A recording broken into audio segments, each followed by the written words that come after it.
All right, so here we are. This has got to be like day 10-ish of me working out and recording it. I'm having a great time so far. This has actually been very fulfilling for me. It's something that's not even that hard to do. I just got to load the video into an editing thing, iMovie, and I just clip the video until it's long enough to make it watchable, because I know you guys don't want to sit here for 45 minutes or an hour watching me do my thing. So I just shave off whatever I can, and then I just talk and I talk and I talk. And if you know me personally, you know that that's what I do best. I just like to talk and I like to share. So anyway, so here I am warming up with some straight leg deadlifts. If you've watched the past video, you know that I'm dealing with some knee issues. It's not pain, but it's it feels like dysfunctionality at most. All I can tell is that my right knee is getting weaker, and I can feel that some ligaments or joints or some tendons in my joint are not feeling too good at this point. Like I said, no pain, no discomfort, but what I'm doing is I'm just trying to analyze as best as possible and try different ways to attack the issue. So one thing I did this morning, as I was thinking, I talked about yesterday how my left leg and my left quads especially are underperforming, and that might be putting extra strain and stress on my right knee as my body shifts the weight over to my right leg, which is stronger. One thing I realized as well is that that in your body, your muscles work in opposition. That the anterior and posterior muscles on your frame, they work together and they leverage your joints to make your limbs move. And so in the case of the knee, the flexors of the knee are your quads and your hamstring. And so one thought occurred to me that maybe my hamstring is not as strong as it needs to be either. And so last night before bed, as I was thinking about this, I just got down on the floor and I did I don't know what they're called. I think people call them the bridge, whatever. It's basically like a glute hamstring extension. You just like lay down on your back, you put your knees up, feet on the ground, and you just push your pelvis up to in the air. And as I did that for about 10 reps, I was like, boom, I felt it. I felt the exact spots that were weak in my knee. I felt them starting to tug and to pull, as if like my hamstring was pulling on them.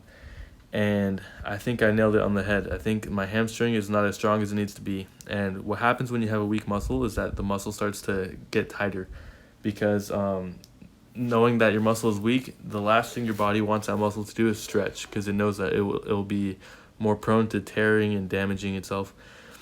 So anyway, maybe my hamstring is not cooperating when I'm doing the lifts, is what I'm thinking. And that because my quad is overreaching, my knee is being pulled too much in one direction. Like the tendons and whatever ligaments are being pulled too much in one certain direction, and by that they're becoming weaker. So one thing I did this morning is I have a set of resistance bands, and so there's like a link or like a hook attachment. I don't know what to call it, but it's like you loop it through the ends of the bands, and you can make it into like one big stretchy loop. So I looped it around my bed frame, and I was doing hamstring curls. So it's kind of funny. I had to just tuck the band in between my toes. I was doing hamstring curls, and then I flipped over and I sat on the bed and did leg extensions with my quads. And the goal was just to create hypertrophy and to get blood flowing anywhere around my knee that I could possibly get it. And so after doing that for most of the morning, like I would do a set of like 20-30 reps, and then take a few minutes rest and then get back to it. Just wanted to be gentle as much as possible, just get the blood flowing. And so I did that for most of the morning, and then I rested a little bit longer and then came out here, and this is my workout. So I'm doing the straight leg deadlift, and the goal for this is just to improve my hip mobility and my back strength. Like that's my main goal right now. I'll keep saying it over and over again. And just in case you haven't watched the other videos, my goal right now is just to get a stronger back.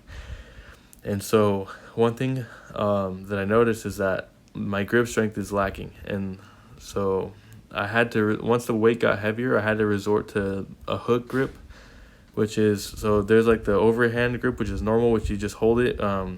You curl your four fingers around the bar and put your thumb on top. The hook grip is where you put your thumb first and then curl your fingers over. And so this puts a lot of pressure on your thumb, but it's the most secure way, I think, of holding the bar without having like wrist wraps or anything like that. So I had to use that grip, and with that grip I could only do about 3 reps at once before I could feel my grip giving out. And so it's not like a health issue. I think it's actually just a strength issue. I think my wrists are weak and my fingers are weak. And I could tell because as soon as I was done with each set, I could feel my wrists. They're getting a pump, and I was like, oh freak, they must be super weak. Because as soon as I pull up the first rep, I can already feel my grip slipping, and so I just have to do 2 more reps or 1 more rep as quick as possible before I re-rack the bar. So this weight, it wasn't like too heavy for me. It was heavy enough, but it was too much for my grip strength, and that's where I stopped. As I got to, I think it's 205 on the bar. I had to make sure that I was preserving the integrity of the lift, and so I just did 3 reps at a time. I think I did about 10 sets. I just wanted to get a lot of volume today. And as soon as I was done with the straight leg deadlifts, I went into, I've heard it called a pin squat and bar loading and other things. I basically lowered the squat rack. I put as much weight on the bar as I could, and I just unracked it and re-racked it. I did that over and over and over again, just basically practicing loading weight onto my back and my core. And the idea with this is that your body neurologically is able to adapt. And when you lift your heavier lifts, that you've already felt a weight heavier, and so it makes it easier neurologically for your brain to perform the movement. That's the idea behind it. So anyway, I've been talking for too long. I just wanted to switch gears now. The topic of today's video, I wanted to make it about happiness. And first things first, I want to make sure that I state this, that happiness has no definition. And you might think what? Of course it does. Everyone knows what happiness is, and it's well, I would argue that no. I would argue that everyone has a different idea of what happiness is. I think happiness is one of the most subjective things that there is. No one really knows how to define it. People have felt it, but the things that cause happiness are different for different people. Although there are similar traits of what you might describe as happiness, different things that people might have or be doing or might be feeling while they're happy, there's no certain way to describe it. And just due to that, to me, it seems as happiness is something that we shouldn't really focus too much on. If it's not tangible, if it's not quantifiable, if it's not even describable really, then it must be something that is kind of arbitrary or something surface level. So anyway, I say this not to destroy anyone's day or your hopes and your dreams. I do believe in happiness. I think it exists. I just think that when you focus on happiness is when you become more sad. And I think that's the reason why so many people are depressed. I think depression is something that is curable, fixable, and is not by any means or stretch of the imagination. It's not unbeatable. It's something that everyone has a choice to work around or to work through. And it's something that everyone has at some point in their life. So I don't mean to offend anyone by saying this. I really do think that everyone deals with some form of depression or anxiety. I just think that certain people are able to handle it, and certain people are not. And the only difference, I think, comes down to discipline, which is a character trait, I think, that is severely lacking in our Western culture. I myself was very undisciplined growing up. It wasn't until the recent years, literally in the last year or two, that I was able to realize how much of a, I want to say a bad word, but anyway, it's a P-U-S-S-Y. I grew up not swearing, so anyway, it's kind of a funny thing that I think the word in my head, but I don't say it out loud. But anyway, I realized that that's what I was, and I realized that I needed to change. And I think it's kind of a realization that everyone needs to have in their own right, is to realize your own weaknesses and turn them into strengths, or at least make them stronger. And if you're not willing to do that, then you're lost. You're lost in your own head, and you have lost the game. So when I say don't focus on happiness, I mean focus on things that might bring you happiness, but also realize that those same things that bring you happiness will also bring you other things like pain, misery, sadness, suffering. The goal of life is to feel it all, to experience it all, and to still come out on top, to still recognize what's good and what's bad, and to get as much good in your life as possible. But without knowing what bad is, you're not really going to understand or comprehend what good is. And so I think it's more important that we focus on finding fulfillment in accomplishing things rather than feeling things. those feelings will come and go. Good feelings and bad feelings alike will come and go, but what will always remain is the person that you are becoming. You'll always continue to progress, and that's where I would make my statement, my phrase of the day. If there's anything that you're going to remember from this, I hope you remember this. Happiness is predicated on progression, and that's as simply as I can put it.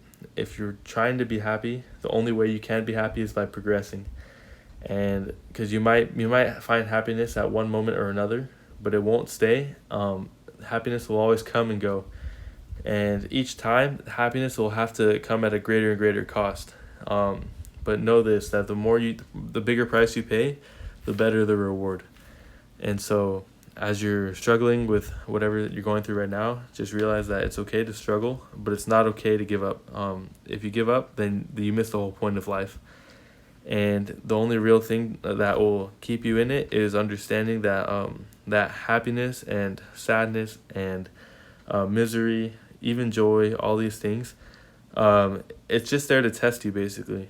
If you didn't have those things, then what would life be? I don't really know. I don't know what life would be like without feelings. But each feeling is meant to test you, to see what you will do after you experience it. If you experience great misery, how are you going to bounce back from that? If you experience joy, how are you going to continue, even though you've already won, basically? You've already felt that great feeling. The only real answer is that life is about continuing, and that's what I mean when I say progression. So anyway, let's see, I'm just about done. I look like I'm freaking drained, huh? Like, I think it mostly is because I have sweat in my eyes, and my my calluses are hurting on my fingers. I look like I'm not having a good time. But anyway, trust me, I was having a good time. It was not that bad. So I actually thought that I didn't go this heavy, but I did. I put 45s, 35s, and 25s on the bar, and this was, I think, for 2 reps. I'm trying to build like what they call like farmer strength, which is really just kind of like functional strength. My goal is just to like pick up the bar, walk with it, take a rep or 2, and then walk backwards. And towards the end, it was almost like I was just barely inching forward. I couldn't take it. So anyway, room for improvement, room to build more strength. But yeah, anyway, so back to, I love talking about almost like philosophical things, but just like what I think, and I don't really care that much about this fitness aspect. I think everyone can learn on their own. But anyway, here's the pin squat thing I was talking about. So before, I was about to dive into something else, but here with the pin squat, one thing, I actually had the bar set a little bit lower, but what I realized though is that I was like when I came up with the bar, it was kind of a little bit high, and not like that's bad. Like, I was just worried that because this is my first time ever trying it, I didn't want to miss the rack on the way down and hurt myself. So I left the rack pretty high. Normally when you do these pin squats, you actually start a little bit lower. It's supposed to replicate the middle half, or like the top 25% of the lift. So like when you're in the hole, being able to explode up out of that. And also so I had it a little bit higher. That's what I'm trying to say. Just so and instead of like actually squatting with it, you're supposed to squat it up and off the rack and then put it back down. I was just lifting it off. Anyway, it's just good practice, I think. But anyway, what I was about to go into is that the other day I saw like a news thing on social media about, I forget the woman's name, but she was connected with Jeffrey Epstein in the child trafficking, sexual exploitation case or whatever that was going on. And I couldn't believe it. I totally forgot about that case. And one thing I think it's important to realize is that horrible things are still happening all around us. And anyway, the reason why you can't just focus on being happy is because I don't think it's not possible, it's not feasible to just be happy in this day and age. There's too many things going on, too many horrible tragedies, atrocities, all these horrible things. If you're chasing happiness, it's only because you're focused on yourself and you're not really caring about other people. That's just my opinion. Whatever you think, I don't know. You can think that, but there's no reason for me, at least, to chase happiness when I know that other people are not they're not happy, and they probably won't ever be happy in their current situation, whether it be from starvation, lack of clean water and sanitation, or whether it be being expulsed from homes, from countries, having to flee and being refugees. I don't think there's any there's no reason for me, at least, to continue pursuing superficial things in my own life. All I focus on for myself is that I'm doing better than I was before. That's all I'm focusing on. I don't care what I have, what I don't have. What I need is to recognize that I have a purpose and I have a responsibility. That responsibility is to uplift others around me, because if we're all suffering, the only way we're all going to get out of it is together, and that's what I really believe. So yeah, if you don't know about the Jeffrey Epstein case, I would recommend looking it up. Basically what it is with Jeffrey Epstein is he's I forget what it is, financial advisor person or someone like that, who was like working with a lot of celebrities, famous people, rich people. And what he did is he organized a child sex ring, basically, and he was basically setting up for rich and famous people to sexually abuse children, not like children, teenagers. And lots of famous people were involved, but no one got named specifically. What happened is that Jeffrey Epstein was in jail, and somehow he mysteriously died. And basically there was nothing, no evidence, no footage, no pictures, no anything of him in jail. And it's a huge conspiracy theory that's not really a conspiracy theory. He died in jail, and no one is allowed to talk about it. And the only assumption is that the powerful people that he was working with, that they had to silence him, and that there was no way that they were going to let their names come out and be dragged through the mud like that. But just recently they arrested one of Jeffrey Epstein's like ex-wives or girlfriends or whatever. So anyway, not too much more than that. I don't know much about it, so I would recommend looking it up. But anyway, that's not the best note to end on, but your video's over. Have a blessed day.